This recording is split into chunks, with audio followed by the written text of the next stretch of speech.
twist to it. I think that we're working on the music for nighttime, making it sort of resonate and give you that sort of, I wouldn't say spooky feel, but definitely that Twilight feel to it, as well as keeping it definitely within the Sonic brand. The daytime music is very energetic, very sort of enthusiastic, I want to say, if that can even be described as music. So once you're playing daytime and you hear the music, I mean, the two really go well together. I would go as far to say the Sonic series has always had really good music. Yeah, they have. So Eric Rasmussen from San Diego, he wants to know, what's the ratio between traditional levels and Werehog levels? So again, it's going to be 50-50. You're going to see daytime for the first half, and then you're going to see nighttime for the second half. Both of them sort of take, or can take at least, an equal amount of time to complete, if you will. Obviously, you're going a little bit slower in the nighttime, you're doing a little bit more exploration, but the daytime levels are massive. I think one of the levels we have is about 6 miles long, so you really got this enormous world to play and explore into. So, just out of curiosity, oh yeah, what are you saying? Just destroy that. All right. Yeah, so come back. Yeah, there you go, and there's a button there, so you just press that. Sorry, you were saying? I was going to ask you how does that work? You were talking about 300 miles an hour, and then you just mentioned 6 miles. That seems like something you'd get through in about like 30 seconds, right? Well, the smallest level is going to be about 6 miles long. I mean, once you start really thinking about it, though, the sections are really just enormous. Yeah. I mean, China, when you saw it there, I forget how many miles that is, but I mean, it can take you a good 10 minutes to finish those levels, even going at the boost. So there's a lot of world for you to go ahead and explore. And again, the different pathways add just for different areas for you to explore. So, if you definitely play some of the levels, a lot of times you'll figure out that you're actually taking different courses to get to the end. I gotcha. So a lot of replayability. The one question I have for you is, if I keep going here, are we going to see like a boss guy or anything like that? Towards the end, yeah. All right. I'm going to keep on moving. Hey Ryan, how do those controls feel? They feel good. It's interesting because with the one thing, it's like, it's weird. Like, so if you put the shoulder button right here, right, he puts his dukes up instead of the strafing action that he was doing before. Right, and that's what the shield is for. It's for your blocking. I gotcha. Yeah. Right. So just jump and press B, and there you go. I gotta wait for that thing, huh? Or no? No. Yeah, absolutely, absolutely. And then you just want to get close, and you can double jump, and just go ahead, double jump, and then press B, and there you go.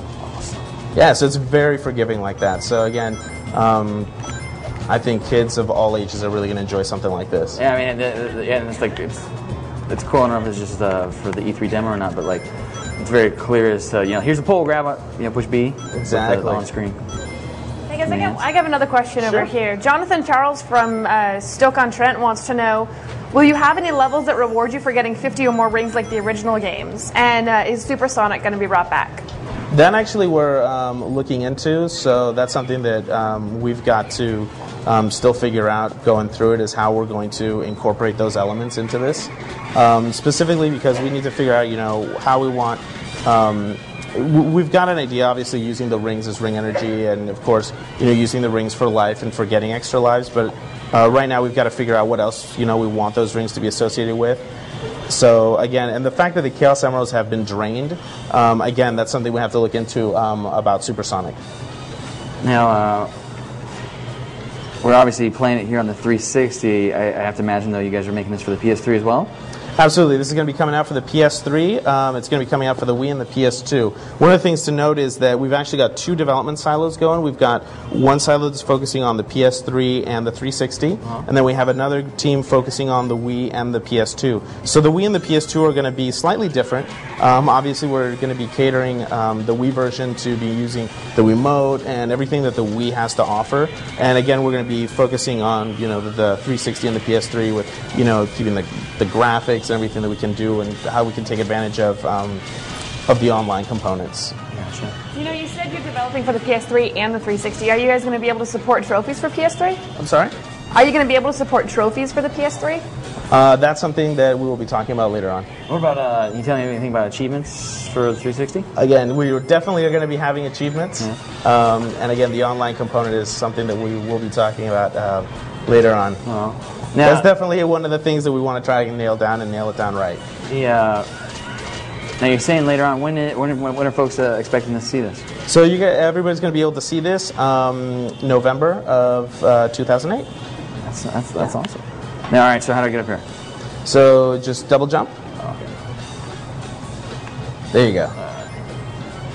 And then here's another one of the elements that we have about platforming. So you're going to be able to see that, especially going across buildings. A lot of times you'll see those beams. Look at that. Those arms are good for balance. Yeah, you'll be able to balance, or you'll be able to actually get down and use the arms to sort of, sort of monkey bar your way through them. Would I have died if I fell in that? Yeah. Oh, really? Okay. Yeah, unfortunately the Werehog can't swim like that.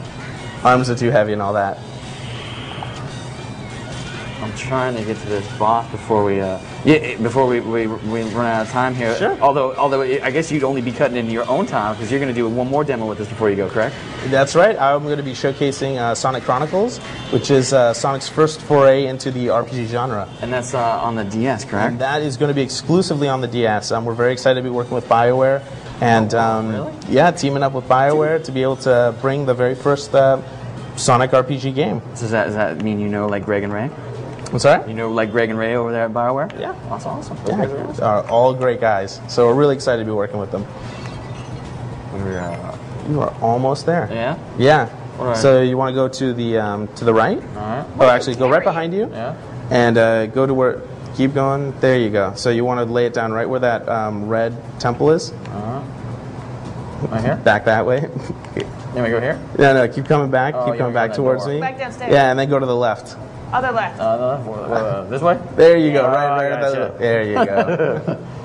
And just press B again, and All you'll place it down. There you go. And then you want to go to the left. Get the green one. And get the green one. So you want to keep going to the left, keep going to the left. Take the first door on the left there. Yeah, just break that.